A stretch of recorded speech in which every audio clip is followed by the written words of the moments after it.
Que maravilha, né, gente? Que coisa mais linda poder acompanhar esses momentos, poder ver o desenvolvimento, podermos ser abençoados por todos esses que estão participando do nosso Clube de Desbravadores.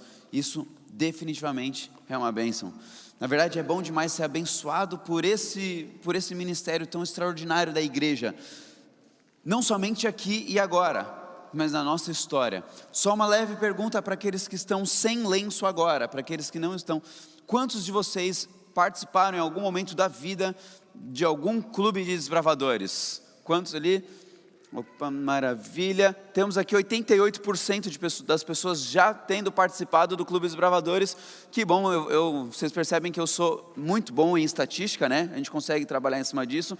Fiz um curso, sim, fui muito bem ali na matéria, na faculdade, na parte de desenvolvimento de pesquisa. E aqui podemos usar, né? Então, maravilha.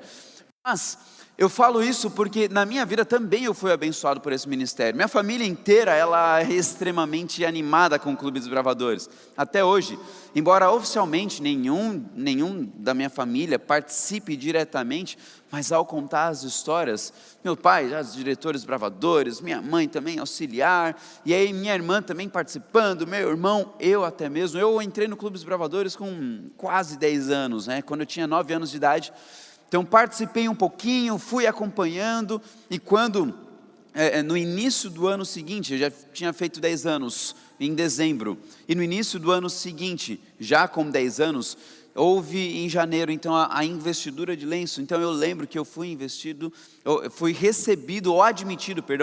admitido no Clube dos Desbravadores, no Clube Caminho de Orion, da Igreja Adventista da Vila Medeiros. Depois, isso na capital de São Paulo, depois, em seguida, alguns anos depois, abriu um clube de desbravadores na minha igreja, a qual eu participava, o Clube Antares, na Igreja Adventista de Tucuruvi. E aí, quando eu falo esses nomes, o meu coração ferve. Vocês não entendem, eu não sei explicar. O meu coração, ele começa a bater mais forte quando se fala de Clube de Desbravadores. Hoje, para mim é um privilégio poder estar aqui, pelo simples fato de poder relembrar algumas coisas, relembrar os nossos ideais. Tá certo que na minha época os ideais eram um pouquinho diferentes, né?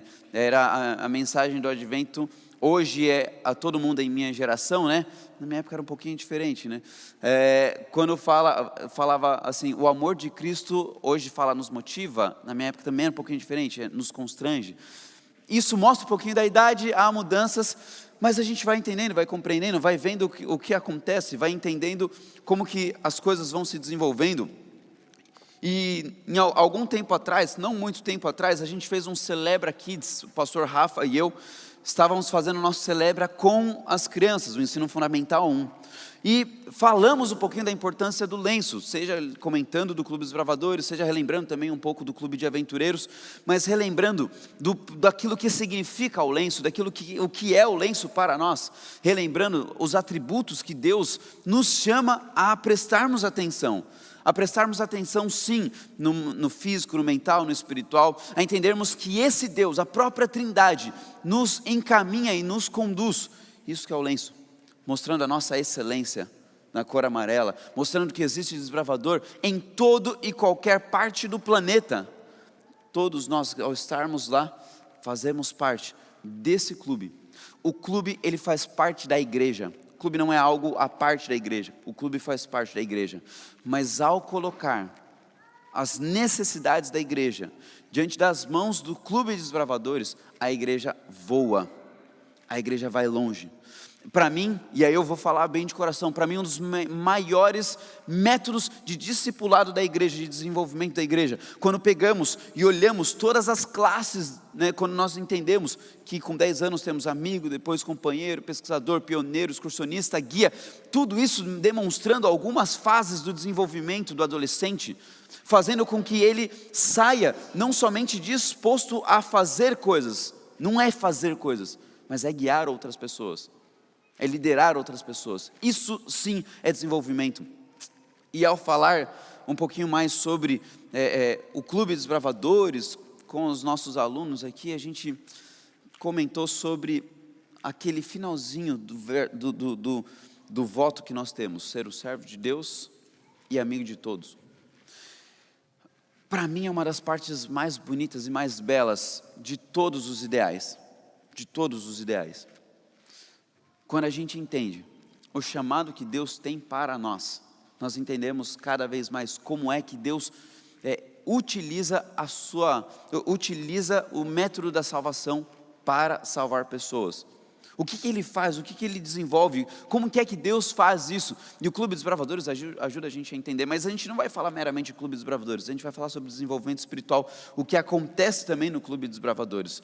Se nós falamos sim sobre sermos servos de Deus e amigos de todos, eu me pergunto se realmente estamos fazendo isso, porque é muito bonito falar para o Clube dos Bravadores fazer, falar para aqueles que estão de lenço fazerem isso, só que muitas vezes como igreja, esquecemos que os mesmos ideais que existem para eles, são extremamente úteis para nós.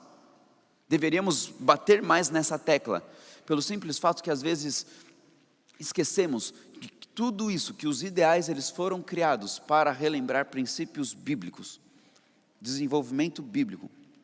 Quando a gente olha para a Bíblia, e você pode abrir lá em Êxodo no capítulo 2, quando a gente olha para a Bíblia, a gente vai percebendo que Deus chamou pessoas para realizar grandes atividades, e a gente vai falar especificamente sobre uma hoje, bem especificamente sobre uma. O título desse período que estamos vivendo aqui, do Dia dos Bravadores, é Eu Vou, e obviamente a gente vai pegar a história de alguém que resolveu ir, mas o embate que ele tem, a luta que ele teve, no caso Moisés, a luta que ele teve, que o próprio Moisés teve consigo mesmo, e até mesmo com Deus, faz com que a gente entenda um pouquinho também das nossas lutas, porque muitas vezes nós temos que ir, mas escolhemos ficar, às vezes temos que ficar, mas escolhemos ir. Quando falamos eu vou, precisamos entender que o eu vou acontece quando Deus manda irmos. A última parte da lei dos bravadores diz ir aonde Deus mandar, no sentido de sermos realmente missionários de Deus, de sermos pessoas dispostas a vivenciarem o Evangelho na prática. E Moisés, nesse momento, ele enxerga algumas necessidades, mas Deus propriamente dito enxergou uma determinada necessidade. E antes da gente ler o texto sagrado, eu convido você a mais uma vez orar comigo. A gente já orou, todas essas orações foram extremamente úteis, mas a gente vai abrir a palavra mais uma vez. Eu acho que nada mais útil do que pedirmos ao Espírito Santo para nos guiar nesse momento. Pode ser? Você ora comigo? Deus eterno, a gente abre a palavra agora, mas de nada vai adiantar se não permitirmos que o Senhor abra também o nosso coração e a nossa mente para aquilo que a palavra vai nos dizer. Senhor, nesse momento, nós entendemos que o Senhor quer falar a cada um de nós. O Senhor já inspirou, o Espírito Santo já inspirou o texto sagrado para que os profetas pudessem escrevê-lo. E agora pedimos que o Senhor venha iluminar a nossa mente, para entendermos um pouco mais daquilo que o Senhor tem sonhado e planejado para cada um de nós. Oramos em nome de Jesus. Amém. Êxodo no capítulo 2, apresenta a seguinte situação. Êxodo no capítulo 2, quando a gente olha lá no versículo 10, fala assim: quando o menino já era grande, ela o levou à filha de Faraó, da qual ele passou a ser filho. Esta lhe deu o nome de Moisés e disse: porque das águas o tirei. Na história de Moisés a gente conhece um pouquinho mais, mas vamos fazer uma retrospectiva. A gente conhece a história, Abraão, Isaac, Jacó. Jacó tinha muitos filhos, e dentre esses muitos filhos, um se sobressaía, com aspectos positivos e aspectos negativos.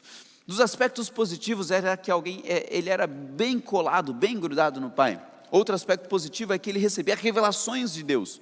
Não necessariamente o torna melhor do que alguma outra pessoa, do que os seus próprios irmãos, mas isso é um aspecto interessante, algo que vale a pena. José, ele tinha isso, só que os aspectos negativos é que José não era um filho nada legal com relação ao relacionamento com os seus irmãos. Envolve um pouquinho a maneira que o pai dele lidava com ele, a preferência do pai, então tudo isso acaba influenciando.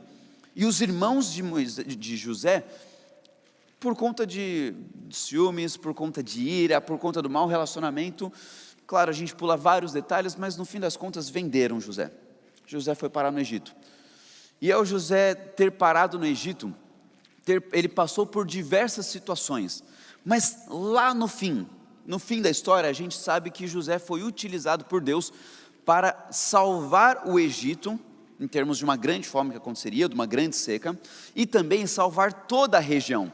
Com isso, e o retorno do relacionamento de José com os seus irmãos, José fez o seguinte convite: pessoal, família, vamos fazer o seguinte, vem morar aqui, tragam a família. E a Bíblia diz que cerca de 70 pessoas foram até o Egito, passaram a morar no Egito. Só um detalhe, para os irmãos, para quem é irmão mais novo, para quem é caçula, força, viu? Força. Eu sei como é ser caçula, tá bom? Para os irmãos mais velhos, tá tudo anotado, viu? Tá tudo anotado, a gente sabe, a gente lembra de tudo isso. Mas José perdoou, e José, ao ter perdoado, ele convida para que os irmãos venham morar ali no Egito, para que a família venha morar no Egito. E Ellen White, ela vai trazendo a descrição no Patriarcas e Profetas. É extraordinário ver como é que foi se ajustando tudo isso, porque eles receberam, os filhos de Israel, os filhos de Jacó receberam uma porção de terra, e nessa porção de terra foi arrendado a eles poderiam trabalhar, eles poderiam cuidar de tudo isso, e ali seria o ambiente perfeito para que o povo de Israel pudesse se desenvolver. Uma terra boa, com água, possibilidades de plantio, uma baita estrutura tecnológica, sabe? O desenvolvimento que havia ali era extraordinário. O detalhe é que surgiu um faraó, que não lembrava da história de Moisés, de José.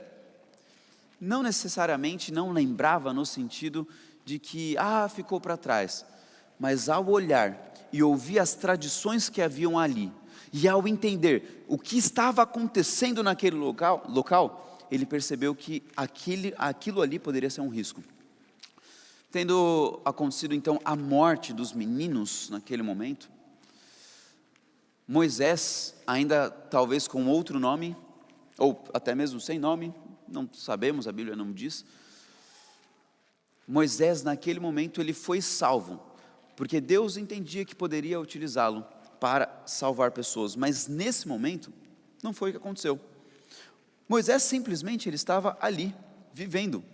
É importante a gente entender, e eu queria que você passasse uma página ou duas ali, em Êxodo 3, versículo 6 em diante, quando olha um pouquinho para a situação do povo de Israel, e como Deus enxergava aquilo, quando Deus fala com Moisés, trazendo a possibilidade de um retorno, de uma saída, daquilo que a gente chama como êxodo. Diz o seguinte em Êxodo no capítulo 3, versículo 6, e disse mais: eu sou o Deus do seu pai, o Deus de Abraão, o Deus de Isaac, o Deus de Jacó. Isso é importante para relembrar, porque Moisés conhecia a história, Moisés conhecia da onde ele tinha vindo. Só que o detalhe é que Moisés, no decorrer da vida, quando a gente leu o Êxodo no capítulo 2, a gente percebe que Moisés ele se tornou filho da filha de Faraó. Ele passou a viver ali no Egito como um príncipe do Egito. Ele sabia da sua origem, ele conhecia a sua história, e Deus ele vai nesse momento para puxar a história, para trazer a história e falar: eu sou o Deus de Abraão, de Isaac e de Jacó. Moisés escondeu o rosto porque teve medo de olhar para Deus. Verso 7, então o Senhor continuou: certamente eu vi a aflição do meu povo que está no Egito, e eu ouvi o seu clamor por causa dos seus feitores. Eu conheço o sofrimento do meu povo, e por isso eu desci, a fim de livrá-lo das mãos dos egípcios, e fazê-lo sair daquela terra, e levá-lo para uma terra boa e ampla, terra que mana leite e mel, o lugar do cananeu, do eteu, do amorreu, do ferezeu, do eveu, do jebuseu, pois o clamor dos filhos de Israel chegou até mim, e também vejo a opressão dos egípcios, que estão os oprimindo. É importante entender então um pouquinho disso, porque Deus ele tem um plano de retorno, Deus tem um plano de saída, Deus tem um plano de fuga para os israelitas. Deus ele observa ali, ele vê toda a situação, e havia 400 anos de escravidão ali. Quando a gente olha essas 4 gerações que estavam vivendo ali no Egito, e esses 400 anos de uma vida de luta, uma vida de labuta, uma vida de um trabalho de escravo propriamente dito, Deus não aguentava mais, porque já havia se enchido a medida da iniquidade.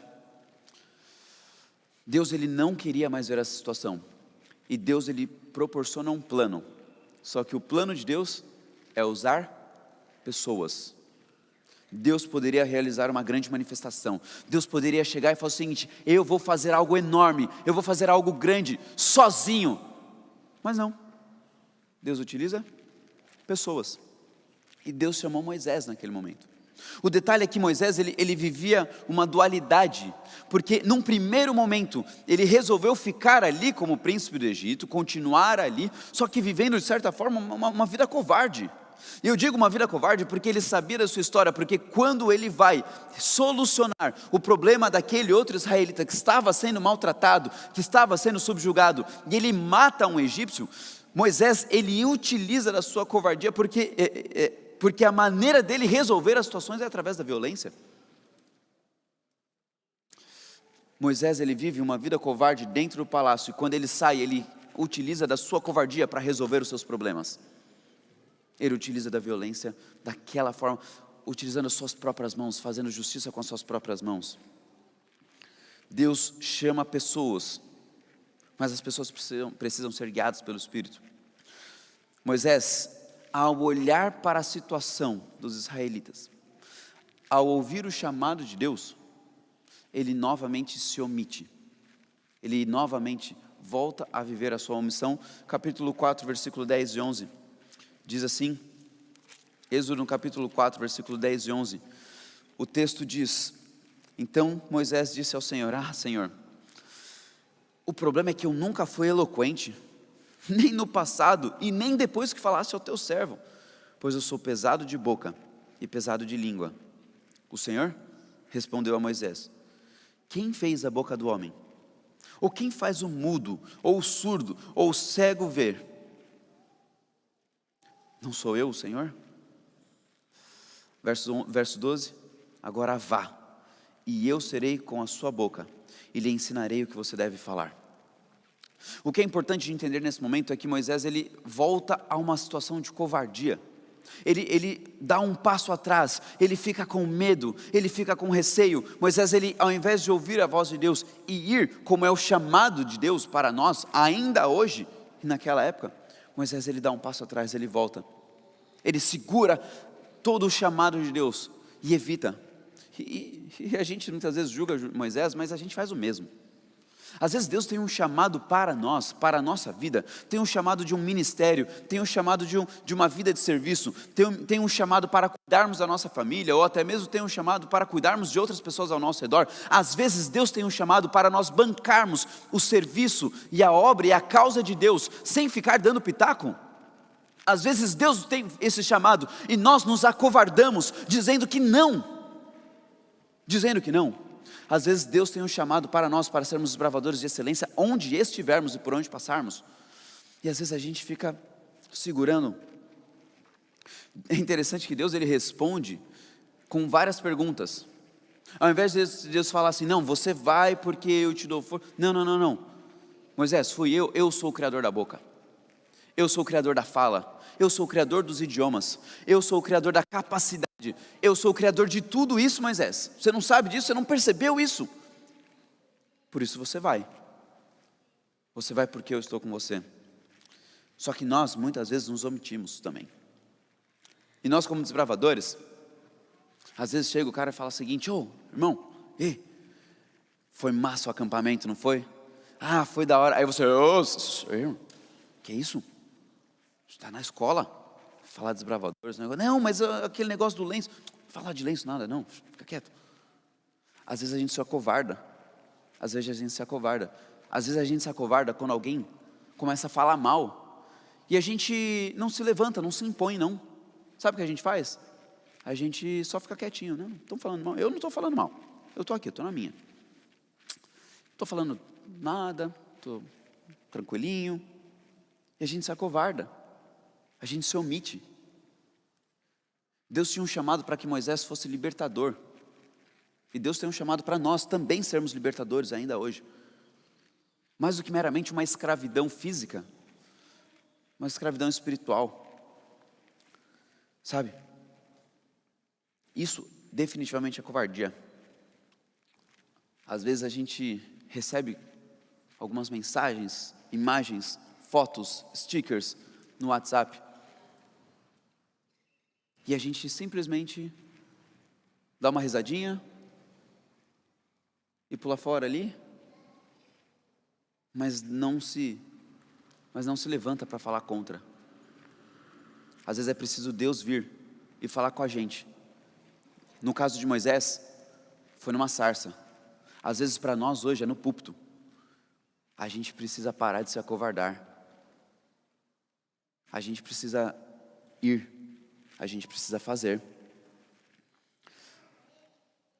Mas mais do que essa omissão, muitas vezes o maior problema que nós temos é uma vida de crueldade também. Mais do que algo passivo, de simplesmente deixo acontecer, é eu me tornar ativo na maldade para com as pessoas. É viver uma vida dupla, no sentido de que as pessoas riem, e no fim das contas nós fazemos as pessoas rirem. Só que a gente faz as pessoas rirem à custa das outras pessoas. Às vezes nós fazemos as pessoas rirem simplesmente porque uma pessoa nasceu assim, outra pessoa nasceu do outro jeito. Às vezes nós fazemos as pessoas rirem simplesmente dos trejeitos das outras pessoas. Às vezes nós fazemos as pessoas rirem simplesmente pela inabilidade das outras pessoas. Às vezes nós fazemos as pessoas rirem somente para nós sairmos bem, ficarmos bem, ali bem vistos na sociedade, sermos bem vistos no nosso trabalho, sermos bem vistos na nossa sala de aula. Às vezes a gente faz isso. O chamado de Deus é para fugirmos da crueldade também e sermos libertadores. Quando você ri de alguém que no fim do dia está chorando, você está sendo cruel. E talvez você olhe para mim e fale: mas o mundo está muito chato, está difícil. Está difícil da gente sorrir, da gente se alegrar, está difícil da gente aproveitar a vida. Sabe por que o mundo fica chato? O mundo está chato porque muitas vezes nós nos acostumamos com a crueldade. O mundo está chato porque muitas vezes nós nos acostumamos com a omissão. O mundo está chato porque nós nos acostumamos com a lógica desse império do mal. Esquecemos que o reino de Deus, ele existe para nós sermos usados para libertarmos outras pessoas. Deus utiliza pessoas para levarem outras pessoas a Cristo. Deus chama pessoas para levarem liberdade a outras pessoas. Às vezes a gente acha que o mundo seria melhor se voltasse ao que era antes, se voltasse à nossa infância, se voltasse à nossa adolescência. Às vezes a igreja seria melhor se voltasse. Cada dia é um dia diferente. E pelo fato de ser um dia diferente, nós precisamos entender que nós precisamos lutar contra a omissão e contra a crueldade. Moisés por muito tempo se omitiu, vendo a crueldade do Egito, e quando Deus o chama, ele fala: não vou ficar aqui, não vale a pena. Só que Moisés entende que Deus só realizaria proezas se ele fosse. Deus só realizaria milagres se ele estivesse à disposição e ele fosse. Deus só realizaria grandes coisas se ele chegasse e falasse: eu vou. Porque Deus chamou para ir, e a gente precisa dar uma resposta. Moisés começa a entender um pouquinho do chamado de Deus. Ele começa a colocar talvez algumas condições, impor algumas tentativas e possibilidades, mas Moisés começa a ouvir de Deus quais seriam as soluções. E Moisés, vamos fazer o seguinte: você tem um cajado aí nas suas mãos, não tem, Moisés? Tem um cajado. Moisés, joga no chão um cajado. Moisés joga no chão um cajado, o cajado vira cobra. Moisés, pega a cobra agora, tá bom? Pega pela cauda ali, pelo finalzinho da cobra. Moisés pega a cobra. Aí ele vê a grandiosidade que Deus faz: o cajado que vira cobra e a cobra que vira cajado. Aí depois Moisés fala o seguinte: tá, Deus, que coisa maravilhosa, isso é lindo, isso é ótimo, grande milagre isso aí já, mas não vou não. Moisés, faz o seguinte: coloca a sua mão aqui dentro do seu tecido, do seu pano, coloca dentro da sua roupa, e aí quando ele tira a mão tá com lepra. Moisés, coloca de novo, e a mão sai, está sem lepra. Fala assim: Deus, isso é maravilhoso, isso é ótimo, isso é lindo demais, que coisa extraordinária, grande milagre. A gente tem primeiro então o cajado que vira cobra, a cobra que vira cajado, a mão que está sem lepra, a mão que fica com lepra, e depois a mão volta a estar sem lepra. Isso é lindo, Deus. Mas Deus, eu vou não, viu? vou ficar por aqui tranquilinho, acho que aqui está bom, tenho trabalhado bem. Moisés, chegando lá, você vai poder transformar a água em sangue, Moisés. Ah, mas o povo não vai conseguir beber, o Egito não vai conseguir não, vão sofrer um pouco. Deus, vou não, viu? Tá, Moisés, então vamos resolver a situação. Você vai chegar lá? Você vai, porque eu estou mandando você ir. E quando você chegar lá, vai estar o seu irmão, vai estar Arão. Ele vai estar lá e ele vai poder ajudar você. Porque aquilo que você quiser falar e você acha que não consegue falar, seu irmão vai falar. Da mesma forma que eu vou falar através de você, você vai falar através de Arão. Aí Deus falou, tá bom. E Moisés falou, então tá bom, eu vou. Por que é interessante isso daí? Por que é importante essa perspectiva? Porque quando Deus, Ele fala para nós irmos, às vezes, por incrível que pareça, nós nos sentimos sozinhos. Sabe por quê? Porque Deus utiliza a comunidade para estar junto. E é por isso que existe igreja, é por isso que existe Clube dos Desbravadores. Para entendermos que existe uma comunidade que te dá força. A gente falou agora sobre a crueldade do Egito. A gente falou agora sobre a omissão de Moisés. A igreja serve para fugir dessas perspectivas. A comunidade serve para fugir desses maus hábitos de crueldade e omissão. Existe para se levantar. Existe para ser diferente, sim. E quando eu digo ser diferente, é se tornar o melhor cidadão desse país, dessa pátria, para mostrar que existe uma pátria a mais, uma pátria superior.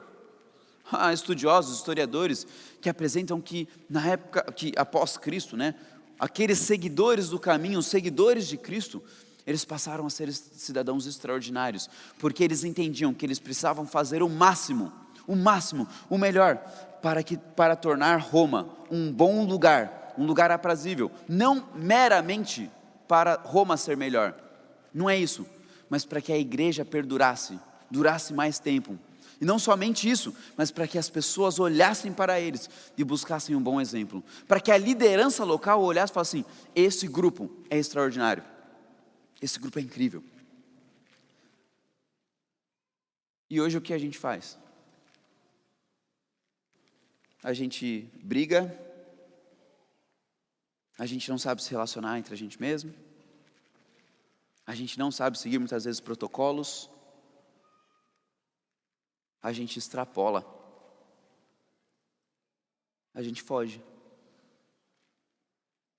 a gente não sabe se impor, não no sentido de ser melhor do que ninguém, mas de vivermos uma vida de ajuda. A vida em comunidade, ela existe para desenvolvimento. A vida em comunidade, ela existe para crescimento. A vida em comunidade, ela existe para sermos filhos e filhas de Deus, exemplos para o mundo, para que as pessoas vivam uma eternidade. Moisés, ele entendeu que precisava ser um servo de Deus. E ele entendeu que precisava ser também um amigo de todos. Trazer todos para si. Não porque ele era alguém melhor. Simplesmente porque ele era um servo de Deus. Uma coisa leva a outra. Um servo de Deus não vive para si. Um servo de Deus não busca crescimento próprio. Um servo de Deus não exalta a si mesmo. Um servo de Deus agrega pessoas. Isso é igreja. Isso é Desbravadores. Portanto, só para entender alguns aspectos e concluindo, para que existe o Clube Desbravadores? Para que existe igreja? Para que existem tantos ministérios? Primeira coisa, para relembrar o passado, para a gente relembrar dessas histórias, para relembrar que Moisés foi chamado por Deus para ir, e Moisés ele resolveu falar o seguinte: eu eu vou libertar, eu vou ser um grande libertador, não porque eu preciso ser exaltado, eu vou porque o Senhor me mandou, eu vou porque Arão vai estar me ajudando, eu vou porque existem pessoas que precisam dessa libertação, precisam sair da escravidão, eu vou. Em 1919, Arthur Spalding, ele resolveu começar na sua casa, oficializando o primeiro clube de escoteiros missionários, que depois passou a ser chamado de Clube dos Bravadores. Quando a gente olha para a história, e a gente olha o que é o clube hoje, a gente vê que Deus cuidou de cada momento. Somos chamados a relembrar o passado, mas não somente isso, somos chamados também a transformarmos o presente, a sermos diferenciados, a fazermos melhor, a realizarmos uma grande revolução aqui e agora, a quem está ao nosso redor. Precisamos mostrar o amor e a graça de Cristo, precisamos ser fiéis a todos os momentos, precisamos nos levantar diária e constantemente, para que Cristo seja exaltado. Precisamos fugir da omissão, precisamos fugir da crueldade, precisamos transformar o presente como os melhores cidadãos deste país, deste mundo, porque vivemos uma pátria superior, mas somos chamados a vivenciar desde já o futuro. O reino de Deus, ele vai chegar, mas ele já começou. A partir do momento que você aceita Cristo em seu coração, o Evangelho te transforma, e o Evangelho transforma tudo que está ao seu redor. Arthur Spalding disse: eu vou. Henry Berg, aquele que escreveu o Hino dos Bravadores, disse: eu vou.